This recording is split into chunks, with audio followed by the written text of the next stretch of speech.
Vamos a empezar a explicar un poquito las formas de onda que tiene los distintos variadores o los inversores en este caso, de placas solares, y para lo cual vamos a utilizar una pequeña batería y un par de inversores de tensión pues de distinta calidad. Bueno, ahí vemos un poquito el conexionado que le vamos a hacer. Ahí tenemos un inversor Victron y ahí tenemos el osciloscopio con el que vamos a medir la señal.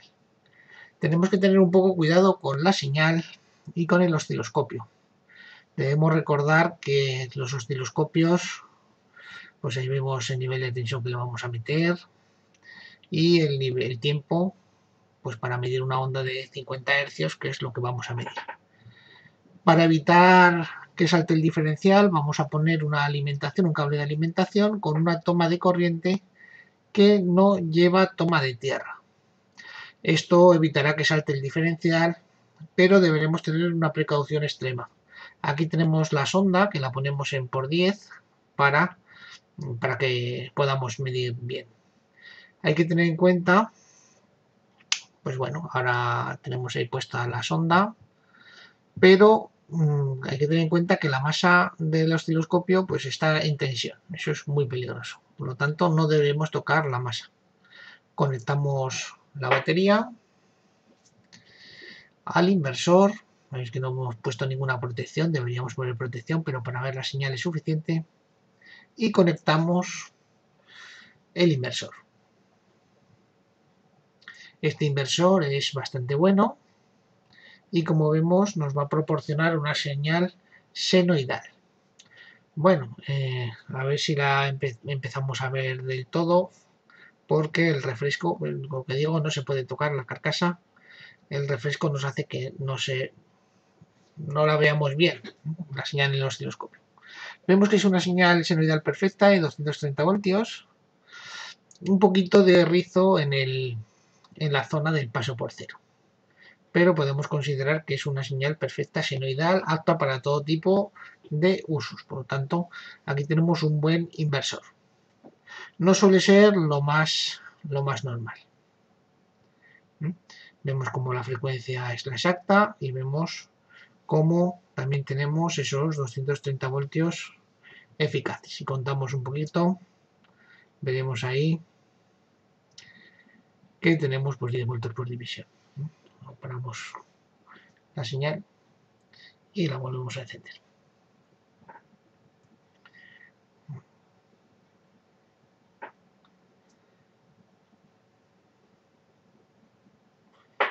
El que no veamos ahora la señal es por el refresco, por el parpadeo de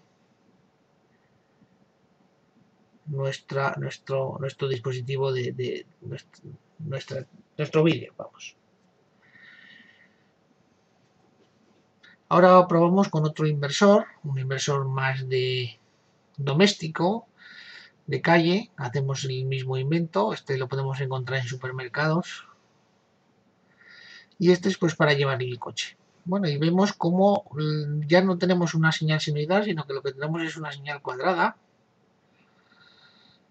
bastante fea, un poquito fea también porque no lo tenemos en carga, pero podemos observar pues como tenemos una parte positiva y una parte negativa que nos hacen perfectamente esos 230 voltios eficaces. La señal no es perfecta, como podéis ver. El efecto, pues para cualquier tipo de carga, para carga normal, pues puede valernos, ¿no? A lo mejor este tipo de onda no es buena pues para meterla a transformadores o a reactancias. Y es pues un poco peor. El precio está.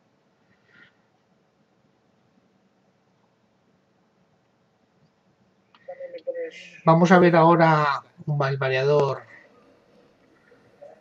de Kronemoller, aquí montado ya sobre un armario ya. Ese es nuestro variador, ya lo tenemos cableado y vamos a hacer el mismo montaje pues para ver cuál es la señal que nos da. Como vemos, lo tenemos conectado a un motor de 0,75 kilovatios Lo hemos puesto en triángulo y hemos puesto ahí la sonda entre dos puntos, eso sí, teniendo cuidado de ponerlo en por 10 para que no salga la señal. Es la misma precaución que antes, lo tenemos puesto a la red sin toma de tierra, por lo tanto no deberemos tocar la carcasa en ningún momento. Fijamos los 50 Hz de nuestro variador para ponerlo a una señal normal.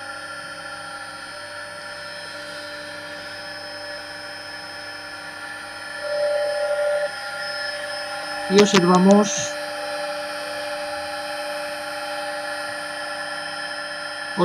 también pues la señal que nos saca. Pues parece ser que nos saca una señal también bastante cuadrada, pero no nos tenemos que engañar. Vemos como también este variador nos lanza una serie de picos que hacen que los telescopios se desconecten.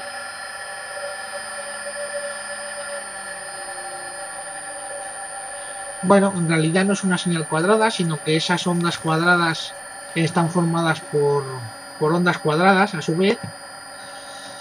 Y ahora pues con el ajuste pues podremos intentar ver cómo está troceado esta señal cuadrada, pues para que podamos tener más o menos amplitud en esa señal cuadrada y por lo tanto poder variar la frecuencia de nuestro variador.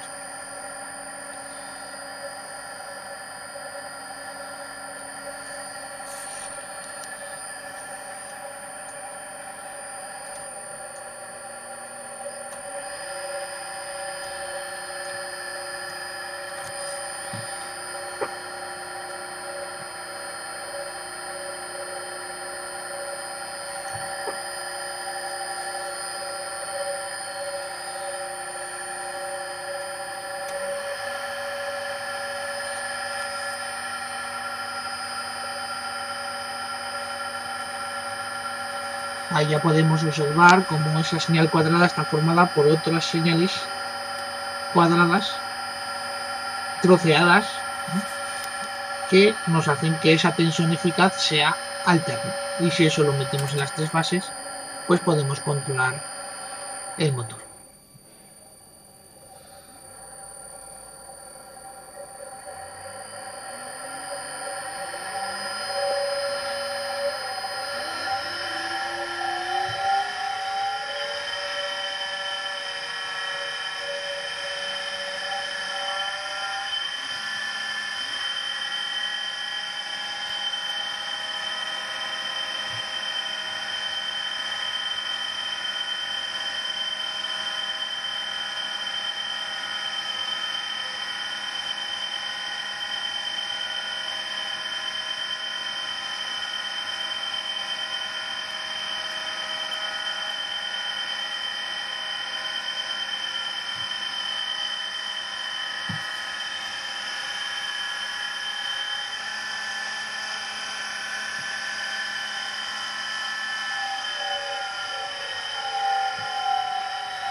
Bueno, pues con esto espero que nos hayamos llevado una idea de cómo funcionan los inversores y cómo funcionan los variadores de frecuencia a la hora de convertir señal continua en señal alterna que podemos usar.